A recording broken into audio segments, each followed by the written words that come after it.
স্মরণ করছি আমাদের ভাই শরীফ ওসমান হাদি, যিনি তার সাহসিকতার মাধ্যমে বাংলাদেশকে একটি ইনসাফ ভিত্তিক বাংলাদেশ হিসেবে গড়ে তুলতে চেয়েছিলেন। তিনি আর আমাদের সাথে নাই। আজকের দিনটি আমার জন্য একই সাথে আবেগের, কষ্টের ও আনন্দের। আমাদের সংগ্রামের সাথী শহীদ আবু সাইদ, শহীদ মুগ্ধ, শহীদ ওয়াসিম, 4 বছরের শিশু আহাদ, 6 বছরের শিশু রিয়া গোপ সহ প্রায় 150 শিশু শহীদ। মাননীয় স্পিকার, বিসমিল্লাহির রহমানির রহিম। ধন্যবাদ মাননীয় স্পিকার। জুলাই গণ অভ্যুত্থান এবং জুলাই যোদ্ধাদের উপর আনিত শোক প্রস্তাবের উপর আলোচনা করার সুযোগ দেওয়ার জন্য। আজকের দিনটি আমাদের জাতীয় জীবনে অনেক ঐতিহাসিক একটি দিন, ব্যক্তিগতভাবে আমার জীবনেও। 2024 সালের 5ই আগস্ট তথা 36শে জুলাই শাহবাগ থেকে ছাত্র জনতার মিছিল নিয়ে আমি এবং আমার সহযোদ্ধারা এই জাতীয় সংসদের প্রাঙ্গণে আমরা এসেছিলাম। ছাত্র জনতাকে সাথে নিয়ে ফ্যাসিস্ট মুক্ত করেছিলাম এই মহান জাতীয় সংসদকে। সেই দিন আমাদের ভূমিকা ছিল বৈপ্লবিক। আজকে একটা ভিন্ন প্রেক্ষাপটে গণতান্ত্রিকভাবে নির্বাচিত হয়ে আজকের এই মহান জাতীয় সংসদে কথা বলতে পারছি, সেজন্য মহান আল্লাহ তাআলার কাছে এবং জুলাই গণ অভ্যুত্থানের সকল শহীদদের কাছে কৃতজ্ঞতা প্রকাশ করছি। মাননীয় স্পিকার, হাজারো শহীদের রক্ত মানানো আর অসংখ্য আহত পঙ্গু দেশপ্রেমিকের সর্বস্ব ত্যাগ করা মহান গণ অভ্যুত্থানের ফসল এই সংসদের অভিভাবক হিসেবে নির্বাচিত হয়ে আপনাকে অভিনন্দন জানাচ্ছি। মাননীয় সংসদ নেতা, মাননীয় বিরোধী দলীয় নেতা এবং মাননীয় বিরোধী দলীয় উপনেতা এবং সকল মাননীয় সংসদ সদস্যদেরও অভিনন্দন জানাই।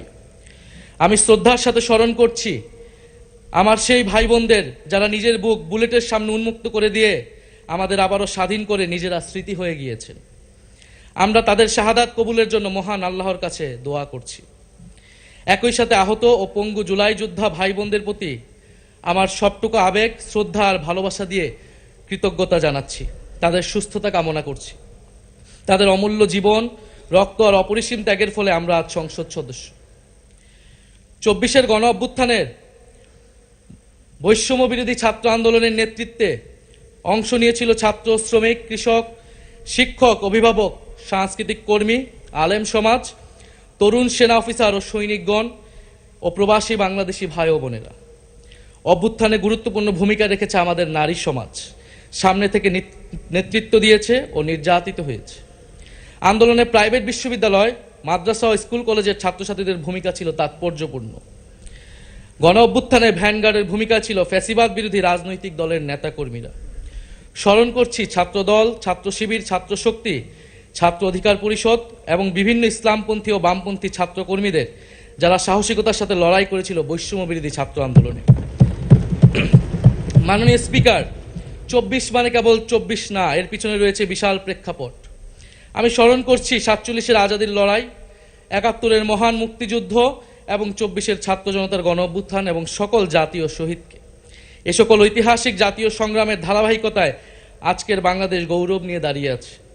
স্মরণ করছি পিলখানা হত্যাকাণ্ডের শহীদ, শাপলা হত্যাকাণ্ডের শহীদ, মোদি বিরোধী হত্যাকাণ্ডের শহীদ, ফ্যাসিস্ট আমলে গুম হওয়া ব্যক্তিদের স্মরণ করছি।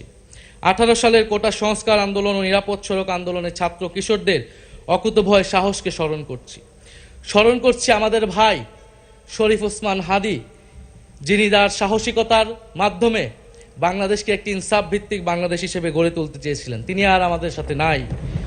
আমরা ওসমান হাদি ভাইকে স্মরণ করছি। শহীদ আবরার ফাহাদ ও শহীদ ফেলানী খাতুনকে স্মরণ করছি, যারা ভারতীয় আধিপত্যবাদের বিরুদ্ধে লড়াই করে বাংলাদেশকে আজকের এই জায়গায় নিয়ে এসেছে।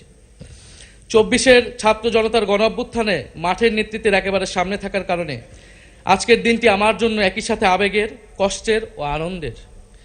আমাদের সংগ্রামের সাথী শহীদ আবু সাইদ, শহীদ মুগ্ধ, শহীদ ওয়াসিম, 4 বছরের শিশু আহাদ, 6 বছরের শিশু রিয়া গোপ সহ প্রায় 150 শিশু শহীদ। মাননীয় স্পিকার, পুলিশের এপিসি থেকে ফেলে দেওয়া শহীদ ইয়ামিন, সাভারের আশুলিয়ায় ভ্যানের উপরে জীবন্ত অবস্থায় আগুনে পুড়িয়ে মারা কিশোর শহীদ সজল সহ অগণিত মানুষের স্মৃতি আমাকে প্রচণ্ডভাবে নাড়া দিচ্ছে। মাননীয় স্পিকার, দেশবাসীর উদ্দেশ্যে আরো স্মরণ করিয়ে দিতে চাই মাকে উদ্দেশ্য করে লেখা চিঠি 10ম শ্রেণীর ছাত্র শহীদ আনাসের, যিনি বলেছিলেন, একটি প্রতিবন্ধী কিশোর, 7 বছরের বাচ্চা ল্যাংড়া মানুষ যদি সংগ্রামে নামতে পারে তাহলে আমি কেন বসে থাকবো ঘরে? একদিন তো মরতেই হবে, তাই মৃত্যুর ভয় করে স্বার্থপরের মতো ঘরে বসে না থেকে সংগ্রামে নেমে গুলি খেয়ে বীরের মতো মৃত্যু অধিক শ্রেষ্ঠ। যে অন্যের জন্য নিজের জীবন বিলিয়ে দেয় সেই প্রকৃত মানুষ। আমি যদি বেঁচে না ফিরি তবে কষ্ট পেও না, গর্বিত হয়েও জীবনের প্রতিটি ভুলের জন্য ক্ষমা চাই। আনাস তার মাকে এই চিঠি লিখে রাস্তায় নেমে গিয়েছিলেন, শহীদ হয়েছিলেন মাননীয় স্পিকার, যাদের আত্মত্যাগের কারণে আজকে আমরা এখানে বসে কথা বলতে পারছি। মাননীয় স্পিকার, জুলাই গণঅভ্যুত্থানের সাথে জড়িয়ে আছে দেশনেত্রী বেগম খালেদা জিয়ার সংগ্রাম ও তার আত্মত্যাগ। ওনার সংগ্রাম অনুপ্রাণিত করেছিল বাংলাদেশের তরুণ সমাজকে আত্মত্যাগ করতে, আত্মহুতি দিতে গণ অভ্যুত্থানে। আমরা আজকে তাকে শ্রদ্ধার সাথে স্মরণ করছি। মাননীয় স্পিকার, আমি বিশ্বাস করতে চাই আমরা যারা সংসদে বসতে পেরেছি কেউই এই শহীদের রক্তের সাথে বেইমানি করব না। কারণ জুলাই গণ অভ্যুত্থান মানে শুধু জুলাই গণ অভ্যুত্থান নয়, এটি নতুন বাংলাদেশের আকাঙ্ক্ষা। গণভোটের রায় অনুযায়ী আমরা যেমন সংসদ সদস্য, একইভাবে সংবিধান সংস্কার কমিশনের সদস্য। আমাদের সরকারি দলের বন্ধুরা অবিলম্বে সংবিধান সংস্কার কমিশনের সদস্য হিসেবে শপথ নেবেন বলেই আমরা বিশ্বাস করি। আমরা একই সাথে গণতান্ত্রিক সংস্কারগুলো সাধন করতে চাই। 70% মানুষ গণভোটে তাদের রায় জানিয়ে দিয়েছে মাননীয় স্পিকার। গণতন্ত্রে জনতার রায় সার্বভৌম, তার উপর কোনো আইন বা বিধান চলতে পারে না। মাননীয় স্পিকার, আমরা বিচার চাই, জুলাই গণহত্যার বিচার চাই, শরীফ ওসমান হাদি হত্যার বিচার চাই, গুম খুনের বিচার চাই, বিগত সময়ে হওয়া লুটপাট এবং দুর্নীতির বিচার চাই। জুলাই মানেই নতুন বন্দোবস্ত, গণতান্ত্রিক অন্তর্ভুক্তিমূলক বৈষম্যহীন দেশ। জুলাই মানে আধিপত্যবাদ মুক্ত, ফ্যাসিস্ট মুক্ত দেশ। জুলাই মানে মানবিক মর্যাদা ও দায় দরদের বাংলাদেশ। মাননীয় স্পিকার, আমি শেষ করবো একটি কথা বলেই।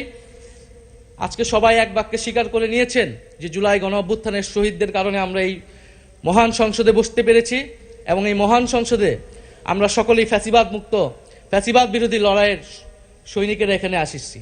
আপনার প্রতি নিবেদন থাকবে কোনো ফ্যাসিস্ট তার দোসর যাতে আজকের এই মহান সংসদে বক্তব্য দিয়ে সংসদকে কলুষিত করতে না পারে। আমরা ফ্যাসিস্ট মুক্ত, আমরা ফ্যাসিবাদের দোসর মুক্ত জাতীয় সংসদ চাই। মাননীয় স্পিকার, আপনাকে ধন্যবাদ। ইনকিলাব জিন্দাবাদ। ধন্যবাদ মাননীয় বিরোধী দলীয় চিফ হুইপ।